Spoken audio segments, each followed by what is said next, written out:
TWTA Chapter 1067, Huntsville, Alabama.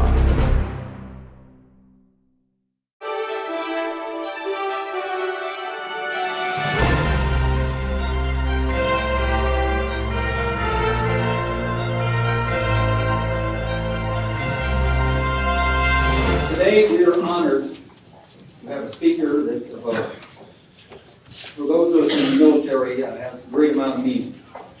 He asked me very quickly beforehand to keep it short. I have about a page and a half of notes about his career. He's a war correspondent, a real war correspondent, not a fake one. He has been to places in the world.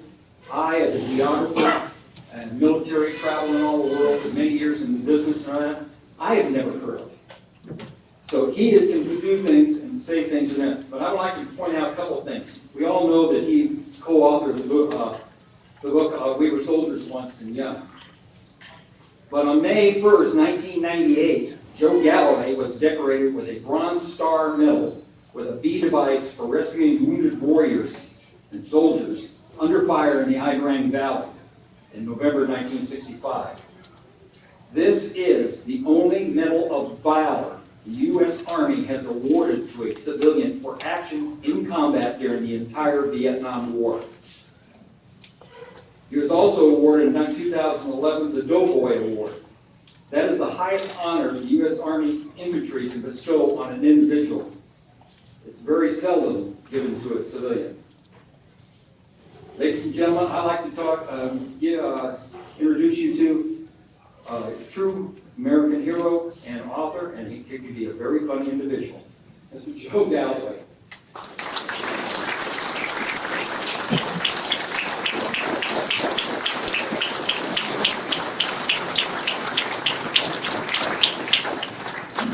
Thank you, Zig. You kept the lies to a minimum.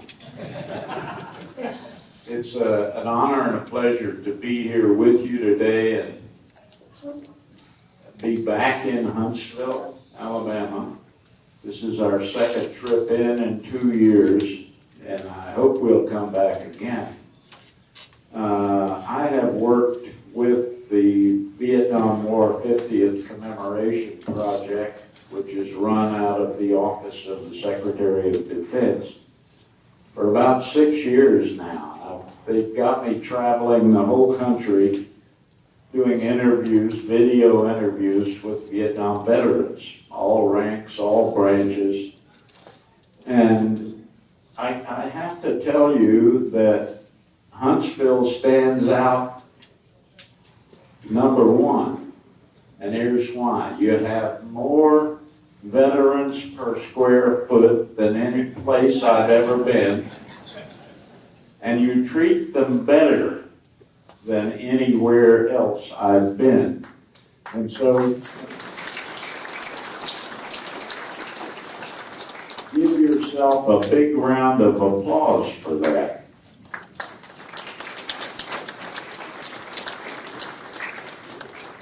Now, I've got to tell you that 10 days from now, I turn 77 years of age.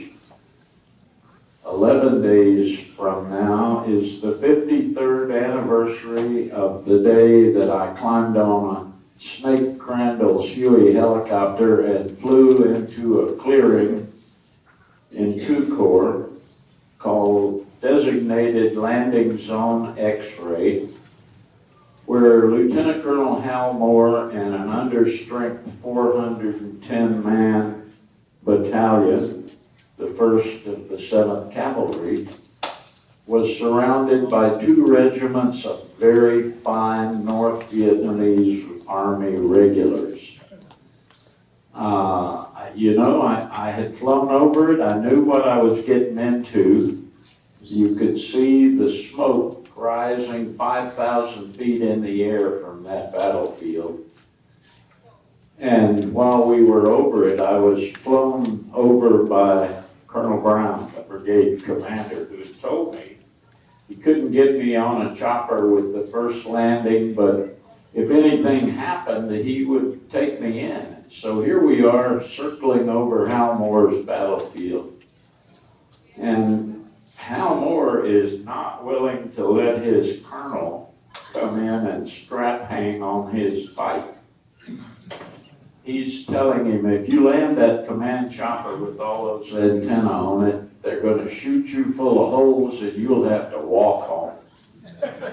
So about then, an A-1E, Air Force A-1E Sky Raider flashed below our helicopter, streaming about 50 meters of smoke and flame. He was on fire. And I was in the doorway of the Huey. I had the cans on, and they were yelling, anyone see us shoot? And I watched him all the way into the jungle, and I clicked that mic, and I said, no shoot, no shoot. He went in with it. And he rests there today in the wreckage of that aircraft. Probably about 15 years ago, the Joint MIA POW Task Force contacted his widow and said, we know where the crash site is now, and we're prepared to go in and recover remains with your permission. And she said, no, my husband died doing something that he loved in a battle that has gone down in history. The Air Force has taken care of my 5 kids, got them all through college. It's taken care of me. Let him rest where he lies today. And that's just one memory that I carry. I got off a Huey helicopter piloted by then Major Bruce Crandall, now Colonel, who earned a Righteous Medal of Honor for his multiple flights into and out of the hottest LZ in Vietnam, bringing in ammo and water and hauling out our wounded and ultimately our dead. And Snake and I have a running battle. He wants to charge me for the ride out, and I want to charge him for the ride in. But I think I learned everything I know about combat in those 2 nights and 3 days in Landing Zone X-ray with Hal Moore and Sergeant Major Basil L. Plumley. I also learned something else. I learned about 80 young Americans who laid down their lives so that I might survive to tell their story. And another 120 who were terribly wounded. And the truth is, not a single one of us came out of that place the same man he was when he walked in there. You cannot. And I was a civilian going in, and I was a soldier coming out, because you cannot be a neutral observer at close quarter infantry combat when you hear the command fix bayonets and see men using them on other men. You know, Hollywood had Sergeant Major Plumley giving me an M16. That's bullshit. I brought my own. And a lot of ammo. And 4 canteens. Because I knew something. I knew my Rudyard Kipling. When it comes to slaughter, you'll do your work on water. And kiss the boots of the man who's got it. So I came in with a lot of water, a lot of ammo, and I learned a lot. The first morning, I spent the night back against the little scrub oak, my rifle and my cameras across my lap.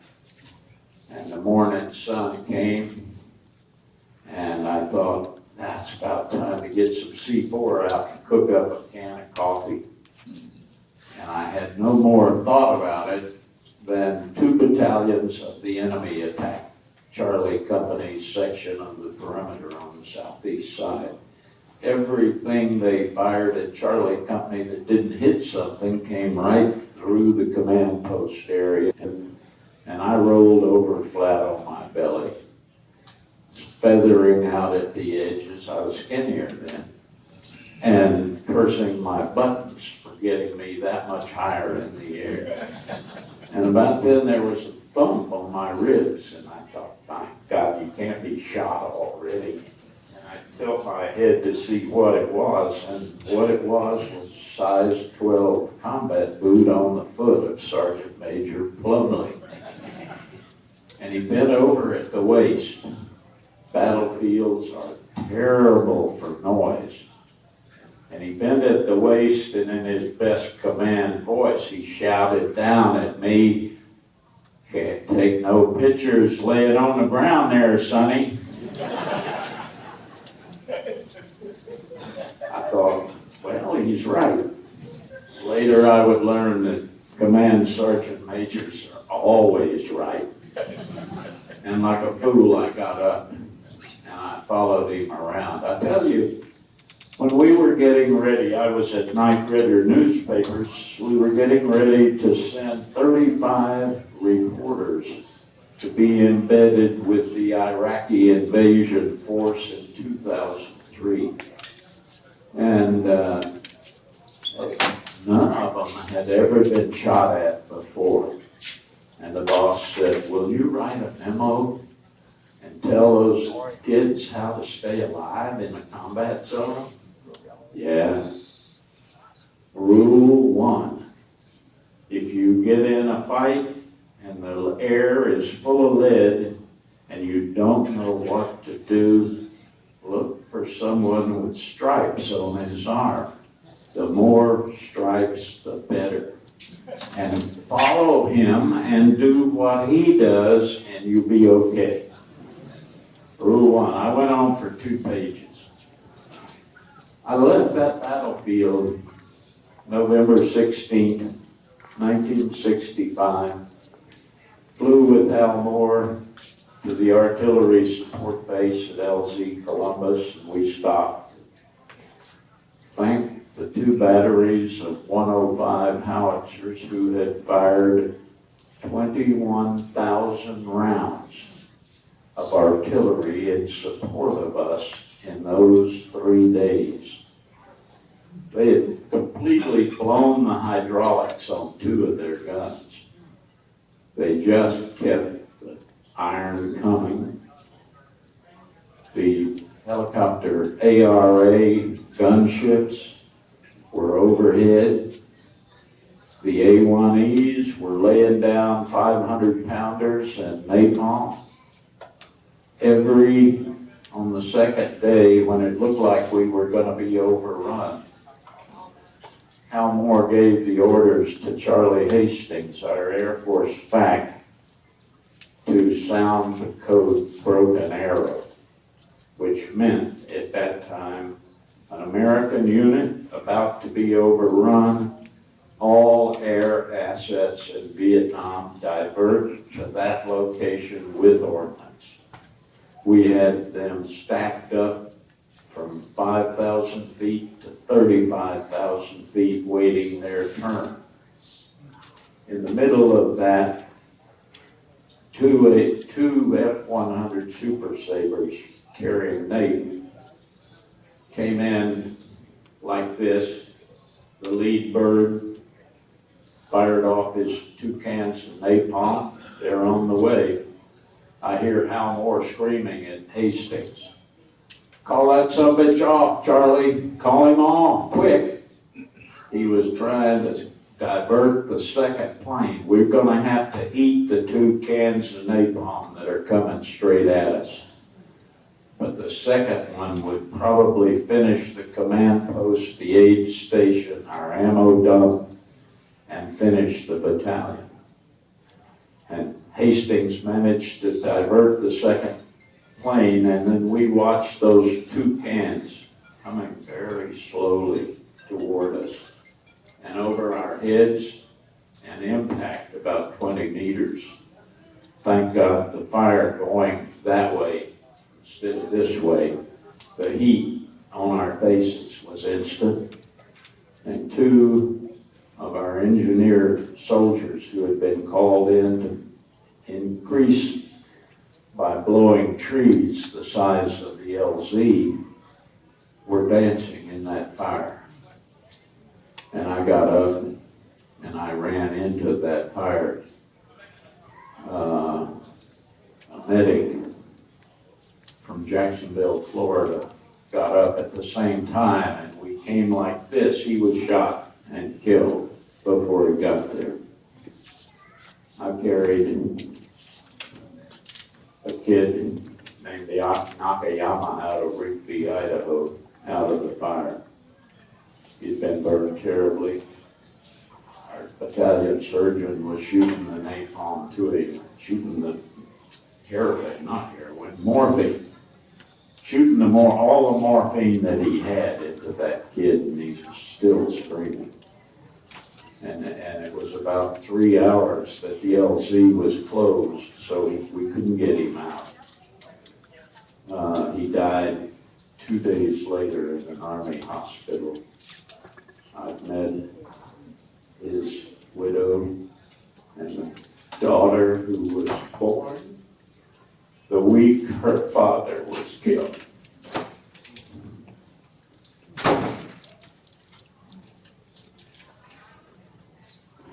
Now, none of that ever leaves you. You all know that, who have been there. None of it ever leaves you. Hal Moore and I wrote the book, I think when we started. We hoped that would close the loop.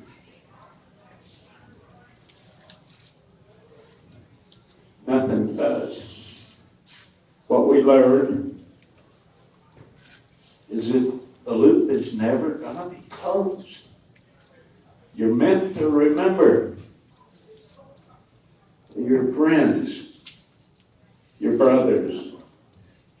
They live because you remember. They're only dead when no one remembers. I thank you all.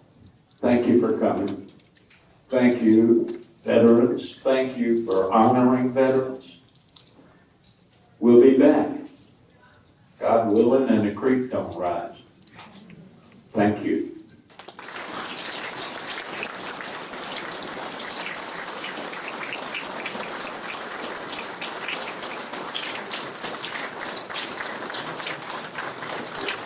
We're going to do some Q&A, so sit back down.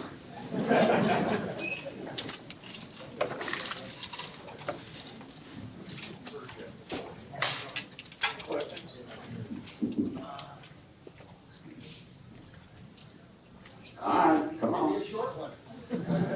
If you got the cojones to ask, I got the cojones to answer.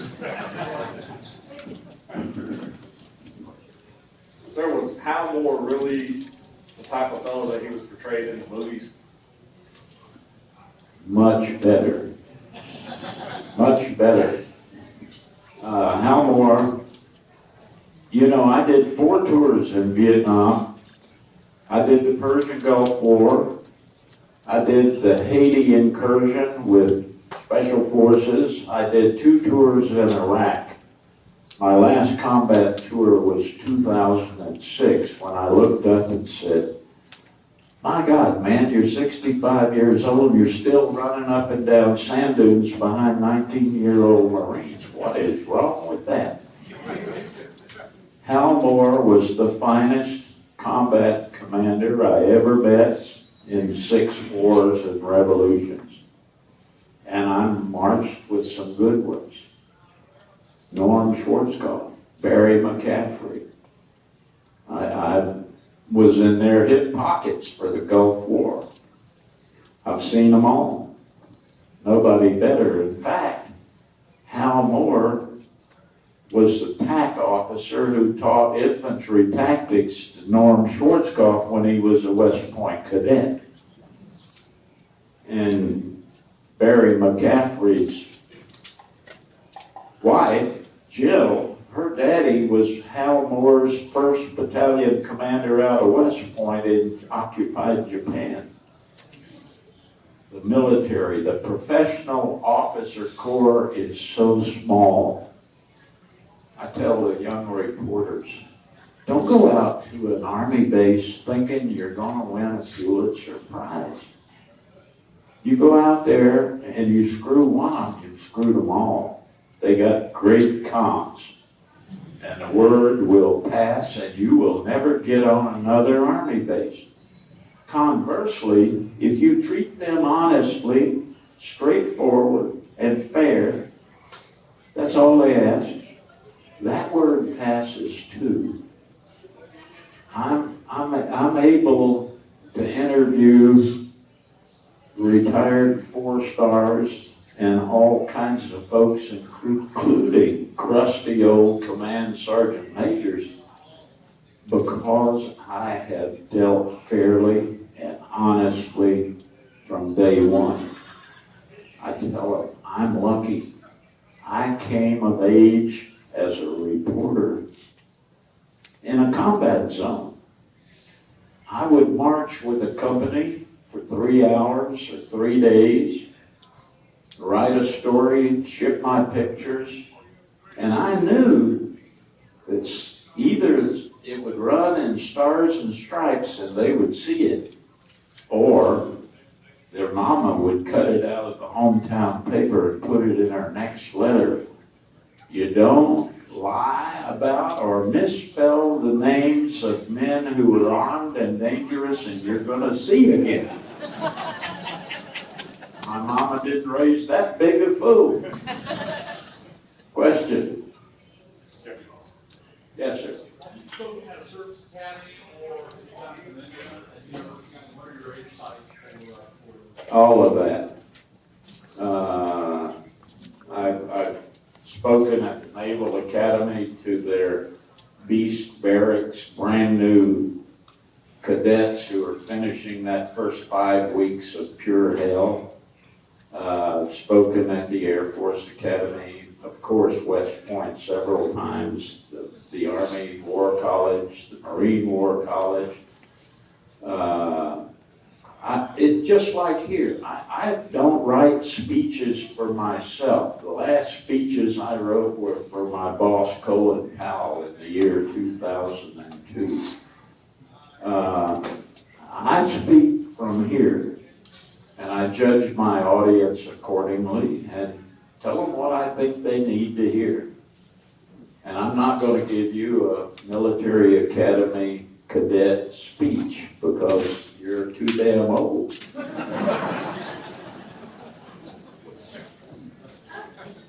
I started reading the book and I saw the movie again last night for the second time. What else in the movie did they get right and what did they get wrong in the movie?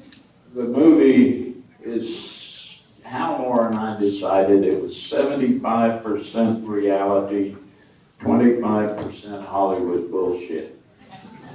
And what did they get wrong? Well, mainly the end of it, where Hal Moore takes what's left of his battalion, all clustered up where one hand grenade would kill them all, and charges into the teeth of enemy heavy machine gunners who are sitting there with their finger on the trigger but never pull it. And then comes Snake Crandall and Too Tall Ed and slick helicopters that are suddenly mounted with miniguns, which did not arrive in Vietnam for another 18 months. They didn't even have mounted M60s on their slicks. They had volunteer infantrymen with M16s sitting in the doorway. That was their protection. So that sweeps down and kills all the North Vietnamese. Well, that's complete and total bullshit. It never happened. We argued with them. We told the director, look, what happened in reality is far more dramatic and in keeping with the story, because what happened on the last day on that battlefield, when the last bullet was fired, Hal Moore ordered the perimeter to move out 100 meters, and then everyone turn around, face back, drop to your hands and knees, and crawl back to your original position, and find me the 2 missing American soldiers whose bodies lay out there somewhere.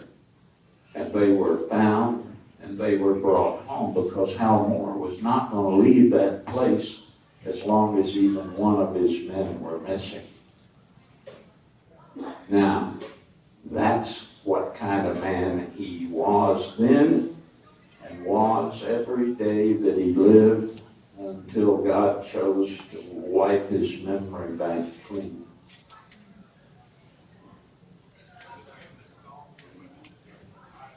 Question?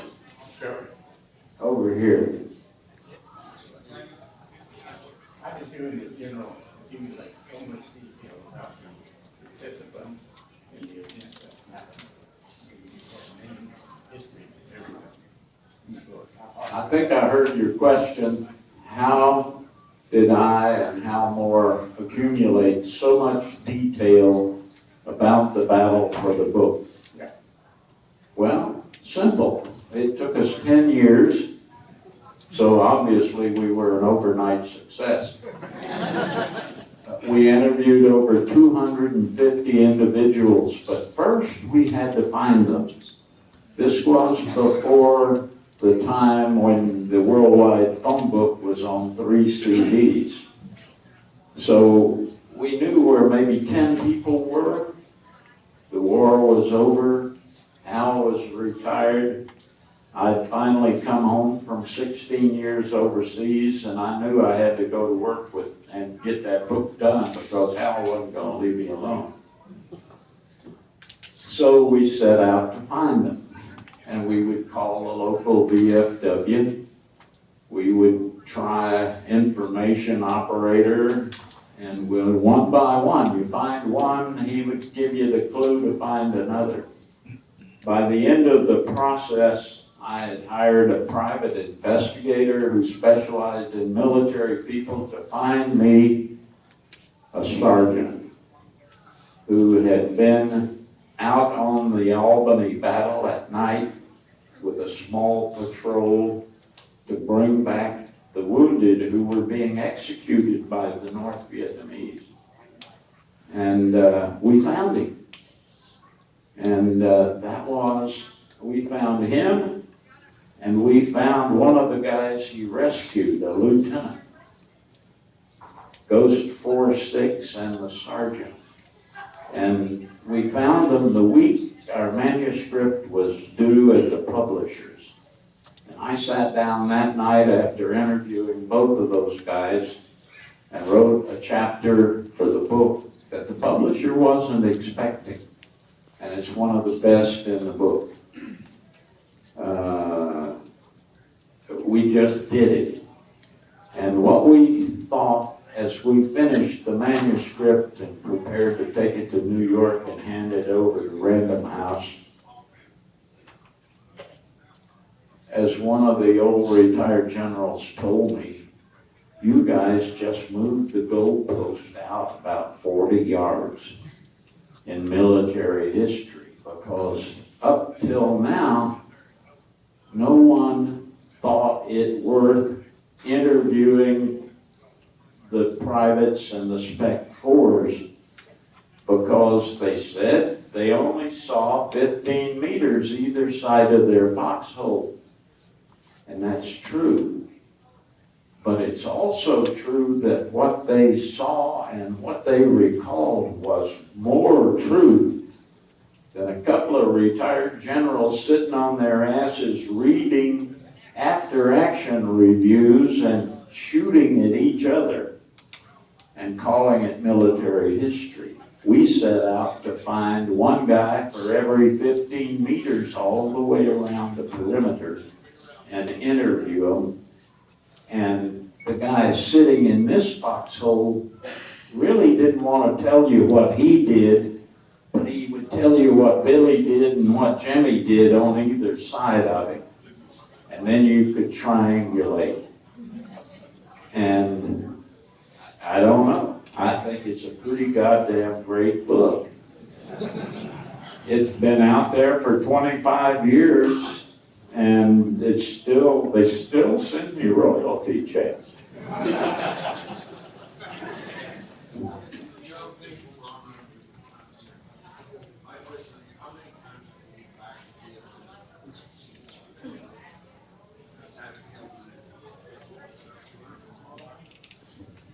We went back, I've been back 5 or 6 times. Last time was in 2005.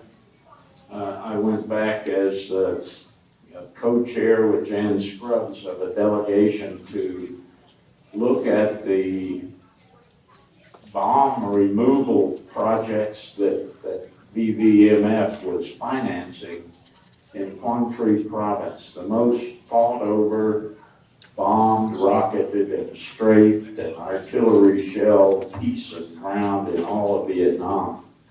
5,000 kids and farmers were being killed every year by what they plowed up and what shiny metal they saw and picked up in that province alone.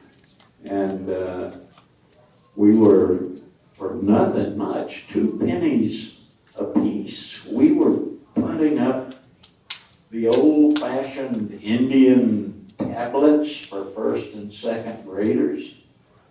And the cover being, here's what these things that will kill you look like in color pictures. And here's who's to contact when you see one, and don't touch it. And those cost 2 pennies a piece. And we, for a few $100, we were filling the schools in Quang Tri province with those. And the Vietnamese, of course, were quite interested in clearing those out so that their farmers weren't being blown up. The most interesting trip back that we made would have been in 1993. The book had come out. The Vietnamese indicated to me that if we came back, they would finally allow us to go to landing zone X-ray in Albany in the South. Until then, they had refused, and when we threatened to go anyway, they threatened to put us in jail. So we were waiting for that opportunity, and fortunately, ABC television came up with the money to finance it all because they really ripped us off. The Vietnamese charged $4,000 an hour for an old Russian Hind helicopter to fly us into X-ray in Albany. But getting to the launch point, we started in Hanoi, and General Wen Hu An, who was Hal Moore's opposite number in the fight at X-ray, joined us along with 3 colonels, 2 of whom had been his company commanders, and 1 had been a battalion political officer. And we flew south and then to Da Nang, and then got on a little bus, mini bus, and went all the way down Route 1 to Quy Nhon, and then up Route 19 to An Khê and Pleiku. We rattled around on that bus with those guys for 5 or 6 days and got to know some mutual respect there. Al Moore would sit with General An, and they compared their careers, and they were almost stair-stepped. Al Moore had commanded a company in Korea. General An, as a captain, commanded a company in the attack on Dien Bien Phu and captured the command bunker. Pretty high speed. They marched forward, each of them reaching 3 stars. Al Moore retired out of our army. They never retired their generals. So in about 1995 or so, I forget, China invaded North Vietnam. They invaded Vietnam. Those guys have been enemies for 2,000 years. The Chinese have invaded 7 times over that period. Big country, billion people.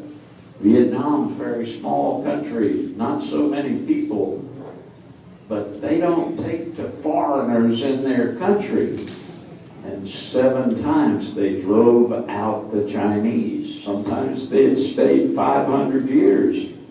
But still, someone rose up and gathered a guerrilla army and took on the biggest army in the world and kicked their ass. Well, this last time that they invaded, General An was commandant of their version of West Point. And he had all his colonels still with him. They didn't retire either. And he gets a call from Hanoi, get your ass up there. The Chinese are holding this mountain inside our territory. You kick them out of there. Well, he said, yes, sir. And he marched. And he got up there and he said, okay, you tried twice to knock them off in daytime and it didn't work. We're going to do a night assault. We're going to build a model of it, and we're going to rehearse until you're sick of it, and then we're going to go kick them off that mountain. And that's precisely what they did. We kind of left there thinking we had more in common with those North Vietnamese than we did with your average American civilian. They fought for their country, we fought for ours. They were military people, so were we. Joe, we have a question back here. Yep. Great literary work, sir. Ernie Pyle was the big literary correspondent that I knew about. The Command Sergeant Major Miller told me about you, and I just had to come and hear you because I told him Brian Starr to a civilian is unprecedented, so I figured whatever you did had to be tantamount to anything that's ever happened, and thank you so much for what you wrote. This question is visionary. As you look around, you'll see all of us are pretty much aging, and I was expecting a lot more young people to be here because in the next 10 or 15 years, we're going to be handing the keys to this country to the youth. The visionary question is this, because you travel around, what can we do or say to get our youth interested into the history of our country? Maybe you see something that I don't. I'm confined here to Huntsville, but what can we say and do to get our kids interested in our country? You know, I've asked myself that question many times. I know that they really don't teach history in high school anymore like I was taught it. I think they're busy teaching them how to pass tests, and they should not be. That should not be the test. They need to learn. They need to learn our country's history so that they don't have to repeat it. So they don't have to make our mistakes over and over again. You know, we got involved in Vietnam because nobody read those people's history. You know, General Moore and I, on our first trip to Hanoi, they were kind of stiff-arming us, and they weren't giving us who we wanted to talk to, but they gave us General Vo Nguyen Giang, their 5-star commander for the war. And we sat down with him, and it was a fascinating interview, and he said, look, when you get done with me, you're going to be hanging around drinking a lot of tea, and you ought to go over to our Museum of Natural History. Don't ignore most of the exhibits, they're propaganda, but I want you to see the mural of Vietnam's history. It's painted on one wall, no windows, about 70 meters long. And it was both a map of Vietnam and China and a timeline of their history for 2,000 years. And these invasionary forces that came down in red arrows lasted 300 years or 200 years. And you went along for all but about a foot of that timeline, and then you came to the French 150 years of colonial occupation, and then the Japanese in World War II, and then over here the Americans 10 years. And it put it all in perfect perspective.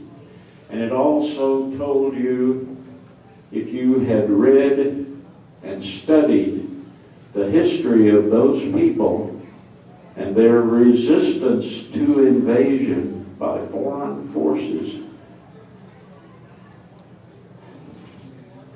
maybe we wouldn't have gone there, and 58,320 names would not be on that wall over there. And here we are, 17 years of war in Afghanistan. Listen, if you read history, Alexander the Great tried that shit 2,000 years ago and got his ass kicked. Queen Victoria sent 3 British armies in there and was lucky to get a quarter of one of them back. The Russians went in there with no rules of engagement, total brutality against civilians. Listen, they were airdropping toys that were rigged as booby traps that would blow the hand off little children because their mother and father would take them and become refugees in Pakistan to get medical treatment. You can't get any more brutal and evil than that. And guess what? The Afghans loved it. Bring them on. They kicked their ass too. And here we are. We've spent maybe $1 trillion and a couple of thousand lives. And we've been there for 17 years. Nobody in Washington can define for me what victory in that place would look like. I can give them an idea. Withdrawal would be a victory for us. We're never going to change the mind of the Afghan people. They live in the 14th century. They're quite happy there. They don't want your democracy. They don't even want your money. They're happy to take your blood, though. Yes, sir. Thank you, sir. And your decision process to get to the point of being a reporter from the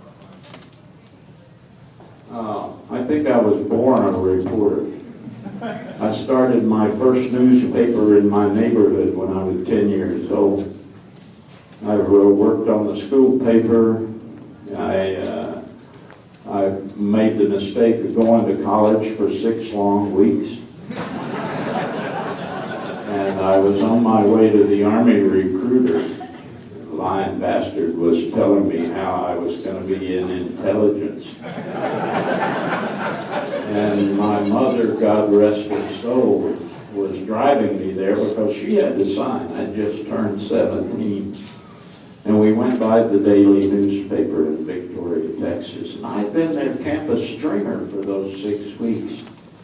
And my mom said, "Joe, what about your journalism?" And I said, "Good call, Mom, stop the car." And I walked in and found the managing editor and said, "You wouldn't have to have a vacancy for a reporter." He said, "Well, actually, I do."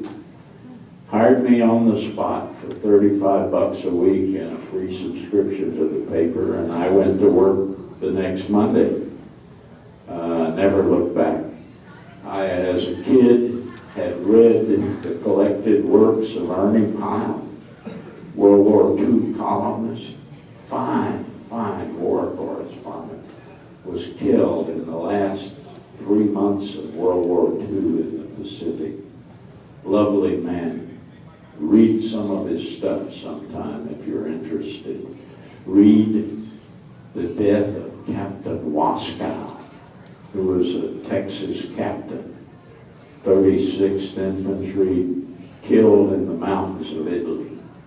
Beautiful, beautiful column he wrote about that officer's men bringing his body down the hill and paying their respects before they sent it home. All I knew is by 1963, I knew we were going to have a war in Vietnam. It was going to be my generation's war, and it would be a lot easier to explain why I fought to get there and cover that war than if I didn't. And so I raised hell with my bosses until finally they shipped me to Asia in 1964. And as soon as the 1st Battalion of Marines landed in Da Nang, I landed right behind them to cover them. And never looked back. Enjoyed the hell out of it. Even the bad parts.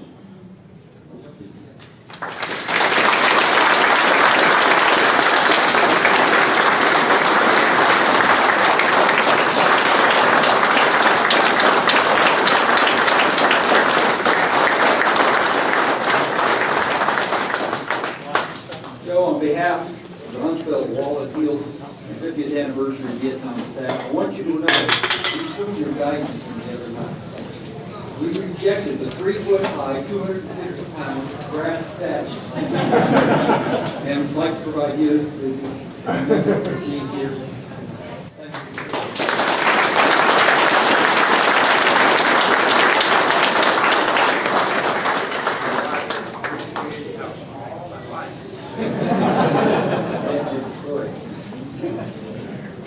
Ladies and gentlemen, Charlie, Court, Chief Master Command Sergeant Major Miller.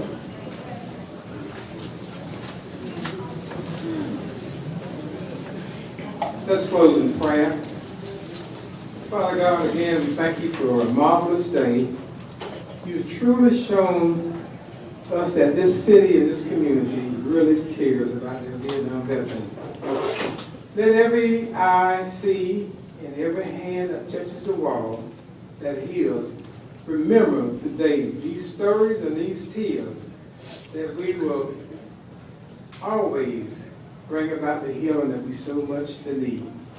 In Jesus' name we pray. Amen. Amen. Ladies and gentlemen, this completes this portion of it. I'd like to invite you back at 1:30. We'll be talking about his experiences in Vietnam. Thank you.